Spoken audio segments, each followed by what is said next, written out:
Hello everyone, welcome back to my new blog.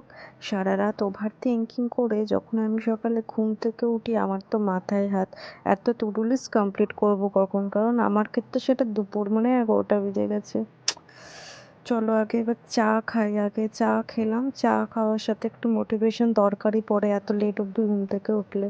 এদিকে আমার মেয়ের কিন্তু প্রায় পড়া কমপ্লিট করে ফেলেছে, উঠে একটা ছোট্ট এক্সাম নিয়ে আমি যখন পড়তে যাবো, এই যে আমার মা বাড়িতে থাকলে এসব করে আর আমাকে দিয়েও কাজ করে। 2 ঘন্টা প্রায় লেগেছে ওসব করতে, তারপরে বেড টেড সব কমপ্লিট করেছি, ভাবলাম আর কোনো কাজ নেই, কিন্তু তাই বললে কি হয়।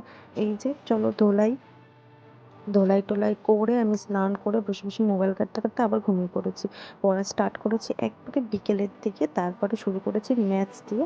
প্রায় আমি 2.5 ঘন্টার ওপরে ম্যাথ করেছি, আর ওয়ার্ক অ্যান্ড টাইম পড়ছিলাম। তো চলো ম্যাথ করি। লেট হলেও কিন্তু আমি 8 ঘন্টা চেষ্টা করছি কমপ্লিট করার। তো চলো তোমরা দেখো। 1.5 ঘন্টা ম্যাথস করার পর আমার আর ভালো লাগছিল না, উঠে ওর খাবারটা গরম করেছি, করার পর আমি একটু ফুচকা খেয়েছি। আমাকে দেখেছে ফুচকা খেতে, ভাবছে টাইম আছে, চলো এখন ঢং করে আমাকে খাইয়ে দাও। ওকে খাইয়ে আমি আবার বিসিএস এর টাইম অ্যান্ড ওয়ার্ক করছিলাম, ততক্ষণ 9টা বেজে গেছে। আর আমার কি জানি কেন ভালো লাগছিল, হুটহাট করে না, যেরকম বৃষ্টি পড়ে সেরকম হুটহাট করে আমার মন খারাপ করে। কিন্তু ওই বৃষ্টির জন্য ছাতা, আর আমার জন্য এই যে আমার মাম্মাম আছে, ওকে দেখলেই তো আমার মুড এমনিই ভালো হয়ে যায়। তো মেহেন্দি লাগিয়ে এসে দেখাচ্ছে এটা আমি লাগাইনি, আমি ওই সব কিছু পারি না কিন্তু।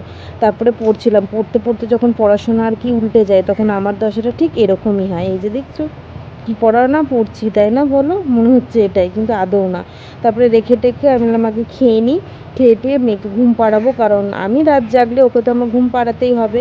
ও নিজের প্রেয়ারটা কমপ্লিট করে এবারে গেছে ঘুমাতে। এদিকে আমি একটু একেবারে ঘরের কাজকর্ম সেরে বাসন টাসন নিয়ে যে ফ্রেশ হয়ে রূপচর্চা করে তারপরে পড়তে বসেছি, চুল টুল বেঁধে, যেটা আমি সারাদিনে একবারই করি সাধারণত। বড় লাইট বন্ধ, পুচকি লাইট শুরু। আমি একটু নিজেকে ক্যাট মারছিলাম আর কি।